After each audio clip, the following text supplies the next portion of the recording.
الحمد لله وكفى وصل اللهم على نبيه المصطفى وعلى آله وأصحابه المجتبى. بەڕێزان خۆشەویستان،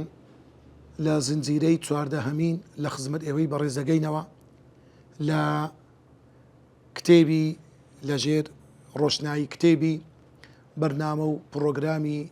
خۆشەویستمان محەممەد المستەفا صلی الله عليه وسلم لە پەروەردەی منداڵدا. لە زنجیرەی ڕابردوو باسی گەورەیی ئەجر و پاداشت و گرنگی چاکەکردن لەگە دایک و باوکمان کرد و دایک و باوک دەبێت نمونەکی جوان پەروەردەی منداڵەکان لەسەر ئەو بنەمایانە منداڵەکانیان فێر بکەن. کاکە چاکبوونی تو لەگەر ئێمە و ئێمە کە چاکبوونی لەگە دایک و بابمان بەو هەموو ئەجر و پاداشت و ئەو هەموو سود و قازانجەی هەیە. لۆیە بەڕاستی ئەو خاڵە زۆر میهمە دایک و باوک هەمیشە و بەردەوام بەو شێوەیە پەروەردەی منداڵەکان بکەن. ئەو خاڵێک کە ئێستا دەمینێ چۆن ئێمە عملی کردداری نیشانی منداڵەکان بدەین، پەروەردەیان بکەین، لۆی کەوا فێری پەروەردەی فێری چاکەکردن لەگە دایک و باوکن. چونکە بەڕاستی پەروەردە ئەگەر خۆشەویستی تێدا نەبی، ئەگەر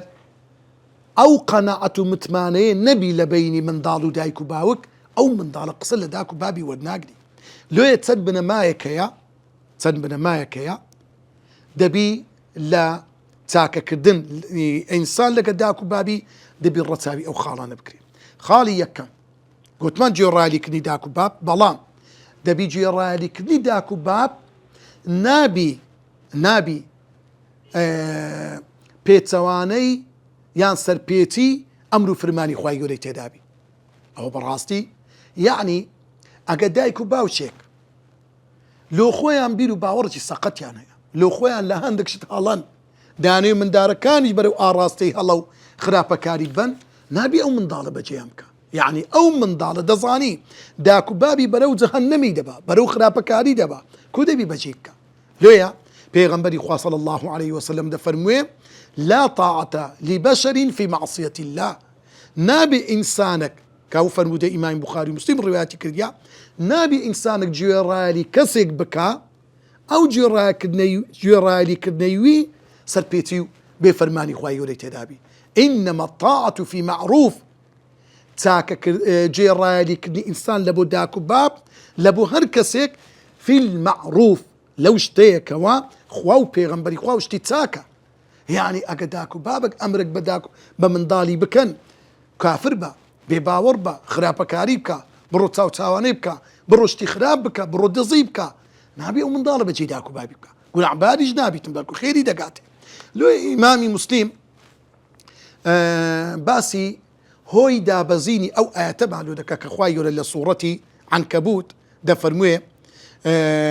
وإن جاهداك لتشرك بي ما ليس لك به علم فلا تطعهما وصاحبهما إلي مرجعكم فأنبئكم بما كنتم تعملون. يعني لسورة اللقمان وإن جاهداك على أن تشرك بي ما ليس لك به علم فلا تطعهما وصاحبهما في الدنيا معروفا. بزانا هوي دابزيني أو آتا دفرميه هوي كي أوبو سعدي كوري أبي وقاص رضا ورحمتي خواي لسربي دفرميه أو آتا دابزي درباري من دفرميه كاتك إيمان ببيغمبر هنا صلى الله عليه وسلم حلفت أم سعدي دايتي السعد دفر مداك كم سوين دي خوارد قوتي ألا تكلمه أبدا حتى تكفر بمحمد. والله قصل لقناكم واصل لدينا بشت التيدكم حتى كافر دبي ومحمد ولا تأكل ولا تشرب. قوتي ندخوم حتى دفرمي بوشوية مامو براسي نمزاني تيبكا. لۆیە دەفەرمێت چەند ڕۆژێک مامەوە بەڕاستی لە دایکم نانی دەخوارد، ئاوی دەخوارد، حتا دەڵێ کوڕێک هەبوو، کوڕێکی هەموو ناوی عومارە بوو، ئەو ئاوی بە تۆبزی لە دەوی دەکرد. سعد هاتە خزمەت پێغەمبەری خوا صلی الله علیه و فەرمووی یا رسول الله دایکم سوێندی خوارد و نەخواتەوە حتا ئەمن کافر نەبم بە تو. طبعا ئەو ئاەتە دابەزی خوای گەورە فەرمووی وإن جاهداك ئەگە دایک و باوک هەوڵ و کۆششیان کرد على أن تشرك بي لسر أويك من دالكي شريك لو من بريار بدا ما ليس لك به علم كهيد بلقيتي عقلي وعلمي نية لس أو شركة فلا تطيعهما نابي من ذلك بجي داكو بابك بلام بداكو بابك مشرك بن وصاحبهما في الدنيا معروفة دبي أو من ضالة بتاكتري شيوا حرسو كود لقر داكو بابي خوي بك باب مشري جبن لويا كوات اللي استخرابا كان بجيناك بلام لا لو بابا تاني كوا حقي دايكو باوكا ريز قلتنا دبي باشيان لقربك أو خالي يكم بنماي يكم بنماي دوام لتاكا كدني من دال لقد دايكو باوك زور مهمة أو خالة أو اشتيا دبي من دال خوي بخاون مال نظاني برامبر با دايكو باوكي دبي دايكو باوك أو هم من دالي برورد بكا لو زود زاري الرزيلي وبيسكي من دال دول الرؤيوي بريس سبكي دقريتو لو داكو باب يقلو اشتاني بركتي خيزان ناميني يقلو اشتاني من دال براغندا دبي خلق يعني سبحان الله عطف حنان لنا ومال ناميني كاتيك جنو بياو مالي سر بخوي خوي هبيت افرد بري مالي خوم بياو بري مالي خوم من دالك اللي خوي شبكه هري بقريو هيت سوزو عطف وتعاون وهاوكاري اجنبي لو عائله او عائله برو ويران كاريو براستي ويران كاريو لنا وتسون دروا لو يا بيغمبري خوا صلى الله عليه وسلم بياوي كات فروي يا رسول الله امن هندق معلم هي وتنكركم هي باب مهاتية مالكم ليدبا فقال زي بيغمبرتي فرمو أنت ومالك لأبيك ديش كان اللي باب الدكي خوتو مالك الإبابتا تكري شي كاكا وإن أولادكم من أطيب كسبكم من دالك أنتم باشترين شتك إيوهنا تان الدنيا بدستنيناوا فكلوا من كسب أولادكم بهم ندبخون لمالي من دالك أنتان حيف مخابنا من دال مال مالوشي بك لقى داكو بابي داكو باب محتاج بي من يعني نداتا كركي اوري لي نداتا ومصيبتها او فرموديا لصحيح الجامع هاتوا لو يبرزان براستي يقلو شتاني كزوز المهمه انسان اقدار بي براستي نابي انسان مالي خوي بقرتوا لشي لدايكو باوشي دايكو باو دو حالتها يا اوتا فقير هجارة بيوستي با هاوكاري من دالك هي عيبة من دال زكاة بداتا داكو بابي يعني وكو صدقة بداتي زور عيبة بريزان خوشويستان يعني يتشيق لو اشتاري دري بياو تساكان يتشيق لبياو تساكان كا اگر تشتيجي بداية بابي او ها نيدا داي دستي وي لسا دستي بابي بي او ها دستي خوي برستا كدا كلا بين رادك بصانا ديقو كودا بي دستي بن لسا دستي داك بيا بامبي بزانا انسان دي او بري ريزوا هاو كاري داكو بابي بكا داكو بابت بيوستي بخستخانه بيوستي با هاو كاريكا بيوستي بخواردنكا ببيع ويداوبكا لبوي بي بخود دزاني داكو بابت سي بيوستا معقوله من دال نزاني بنما يسيم لو خالق جرنجو بنما جرنجاني كوا لو بروردي من دال دعاء بريزان دعاء براستي سلاحة زور كاري قرا براستي سهم تيرك همو بربستا كان دبري هيز بربستا قنية لبيني دعاء إنساني إيمان داري تاك لقر لبيني أو إنسان أخوائي سبحانه وتعالى لو يا براستي أو دعايش هم دبي داكو باب دعاء صالح بونو باش لبو من دالا كان ينبكن هر وكو دبي من داليش هميشه وبردوام دعاء خير لو داكو بابي خوي بكاتل بيغمبري خواه صلى الله عليه وسلم دفرمي 3 دعوات مستجابات لا شك فيهن سي دعاها والله دانوي او دعانا قبول بوني او دعانا مستجابات قبولا لا شك فيهن هيشكو قماني تدانيا او سي دعاء شيء دعوة المظلوم دعاء استملك راو ودعوة المسافر دعاء الريبوار ودعوة الوالد على ولدي دعاء كدني دايكو باوق لبو من ضالكاني خوي او دعانا بهيز نوع اغردنا بتوا قبوله بهد نوع انسان كوابيكا دعاء او اقدار با دعاء تاق دعاء خراب يعني زود زاري واهيا انسان دعاء خراب لمن ضالي دكا زور خطره بيغمبري اخوانه هيك دي بيغمبري اخوانه فرمي صلى الله عليه وسلم لا تدعوا على انفسكم ولا تدعوا على اولادكم ولا تدعوا على أموالكم نكن دعاء خراب لخوتان بكن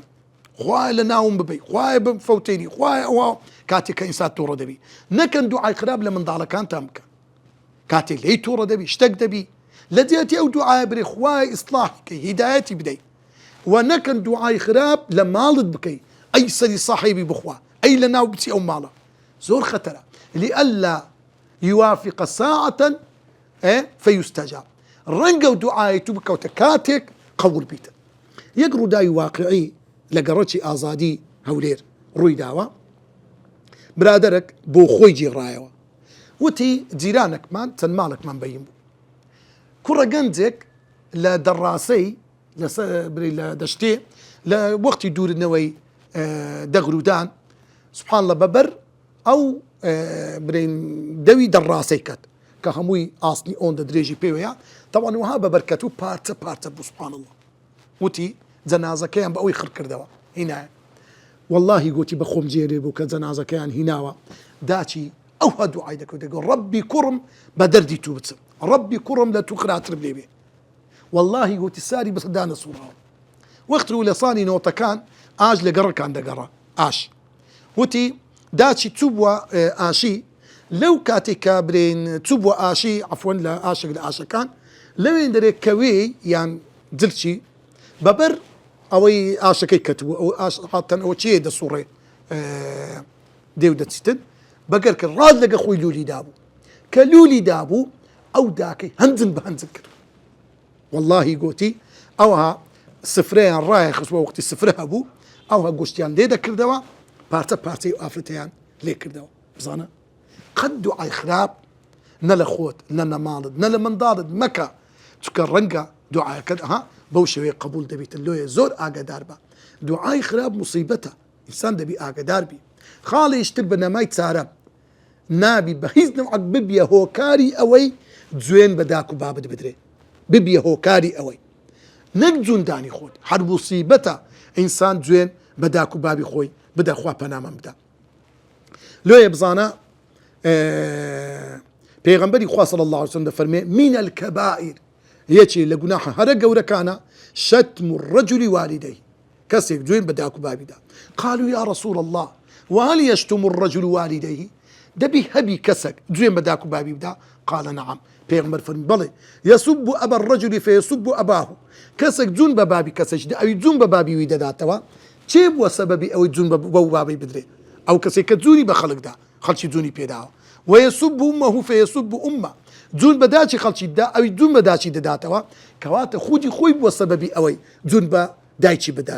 بدري لويا دبي انسان زوزر اقادار بي كاو حديثة صحيحة هل وكل صحيحة داهات وكبيغمبر دا فرمي لعن الله من لعن والدي لعنتي اخوة لو كسي كوا لعن اللداكو بابيك الله أكبر تنختلا لويا بيغمبري خوا بياوة شديد قندشي لقربو ابن السني أو حديثي الروايات دكا بيغمبر ما قند زي فرمو قلت يا وشي لقلت قلت باب ما بيغمبر فرمي فلا تمشي أمامه لا بيشي مرو لا بيشتي برو ولا تستسب له نكي ببي هوكاري أو يتزوني بي بدري ولا تجلس قبله بيشي ودامنشا ولا تدعه باسمه بناوي خوشي بانجي مكة بنماي بينزم لو بنماياني پروردي من ضال لسر ريز قرتنو تاكا كدن لقا دايكو باوك أشهر الانتساب ناو نجادي خوت بدربخة كوريشي وهروها فخرو شانازي ببابد بكا يعني ببابد يان بدايكت شرم نبي حيث مخابنة استازود زاري قنزك تمشارك داكا تشبيري اختياري هي نخين دوار غريبة برزارتي شو روجان بخيوي كدي أو من ضالي يستبي عيبة بري وداك ما فخر بخيزاني دكا فخر برادري دكا بلام بي عيبة بري أوا داك ما لو براسي إنسان حاشا كددي كسك لبابي جناحتي زودر قوريا وكو بيغمبري خواه صلى الله عليه وسلم لحديث بخاري ومسلم دا فرمي من ادعى إلى غير أبيه كسك حاشا لبابي خوي بكا برئ من كري أو بابيدي بكري فرانا كسيما وهو يعلم أنه غير أبيه دزاني أو بابي خوينية كسيشتر بابي ويا فالجنة عليه حرام بهج لس أو كس حرامة براستي لو يا بيغمبري خواد فرمي حديث تشتر لا ترغبوا عن آبائكم نكن اي وحاشاب كان لداكو بابي خوت لا بابي خوتان فمن رغب عن أبيه فهو كفر هركسك واز بيني لباوشي خوي حاشاب كان لبابي خوي أو كفري نعمتك كخوالة قالي كرديا خواي يورا خاون بابي شي دايتي بلام أو حاشا لبابي دكا خالي ششم لبنا ما كان تاكا كذن لقى دايكو باوك أويا تاكا كذن لقى دايكو باوك لو اشتارك بيوستا مثلا لو نمونا دايكو باوك ناطوان حاز بكان وفاتيان كدو بيل يعني نصورايا حاز بكان يان وصيتك يان كدي بي لبويان زيب كري أو يقلو اشتاني كحق دايكو باوكا إنسان لبوي زيب كان عبد الله كوري إمامي عباس فرمي آفرتك بسياري لبيغمبري خواك صلى الله عليه وسلم لبربياني روجي يكبي زشن لو كانت دا فضلي كوري إمامي عباس لبشتي بيغمبر لصور عقي سوار بو أو آفتوتي أي بيغمبري خوا إن فريضة الله في الحج على عباده بري فرضي خواي قوري كإنس خواي قوري حجي فرض كديا لسبن دكاني خوي أدركت أبي شيخا كبيرا بابي من بياوتي بصالات اختيار بو لا يستطيع أن يستمسك على الراحلة ناطواني خور رابي لسا بشتي وراق زور زحمتا ناقاتي هل ترى أن أحج عنه ذكري أمن حدثي لدياتي بكم قال نعم بيغمر فرموي بلي لو يلين دابزانا لحديث يشترهاتيا كسركات خزمت بيغمري خوا فرمي يا رسول الله صلى الله عليه وسلم دايكم وفاتي كرت بس أجر مداري قسكني هبايا بيرا بقيش بايا وصيتي لك خيرتي لبكم صدقيك صدقي لبكم بيغمبر فرمي بلي هيك اشترهاتا خزمت بيغمبري خوا صلى الله فرمي يا رسول الله باوكم وفاتي كديو قرزاري خلق بوا قرزك اللي تياتي بدموا بيغمبر فرمي صلى الله عليه وسلم بلي قرزك اللي تياتي بدوا أو حقي دايكو باوكا لسبن ضال لو يقلو أنا بتذكني نزر أبو هريرة ده فرمي بيغمبري خوا صلى الله عليه وسلم قيشت بياوتي اختيار لبن بيلي دو كركاني بو يعني درويشت بيغمبري خوا فرمي أو تي أو بياوة اختيارا تشي لقري قوتي أو دو كركيتي دو كريتي لقري بيغمبر فرمي صلى الله عليه وسلم أجر نزري كردي أو بياوة اختيارا نزري لسرا بيغمبر صلى الله عليه وسلم فرموي سواري بشتي وراغبة أي ما محادي أي بياوي بصالاته فإن الله غني عنك وعن نذرك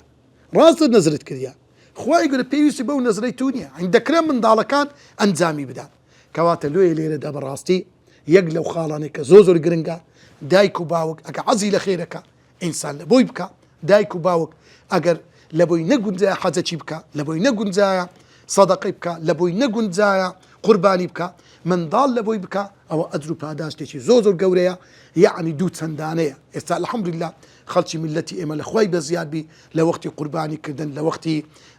برين أو براسي إشو تساكادا بتايب لكاتي كان بيداد دابش دكري بشق لمالك دياري دكان لبو أوي كوا مثلا بدل حزق لهم دايش باويان صدقيك بكن أو بينس خالة زوزو الميمة يقلوانا قوتمان نابي جيراليك نداكو باب سربيتي أمرو فرماني خواي قولي تدابي أو خالي يكم خالي دوم أو خالش زوزو المهمة أويش أويا مالو ثروته ساماني إنسان مرشي باوشتي نابي إنسان بخوي بخاون مال بزاني لو لحضوري بابي خالي سيم وبنماي سيم دعاء كدني دايكو باوك لمن ضال ودعاء كدني دا من ضال لبو داكو بابي هم لجيان دامن هم لباج مردنيان بنماي تسوارم نابي إنسان ببيته هو كاري جوين دان بدايكو باوشي خالي بينزم إنسان دبي فخر وشانازي بدايكو باوشي خويبكا خالي حفتم أويش بريتيا خالي ششب عفوا أويش أويا لدوي وفاتي داكو باب يعني لحالي حياتي داكو باب كان ناطن عندك تاكو خير كان وكو حج وكو عمره وكو صدقه من ضال لبوي عم بكا او خيرو ادرو باداش تشي زوزور قوريا وصلى الله على سيدنا محمد وعلى آله وصحبه أجمعين.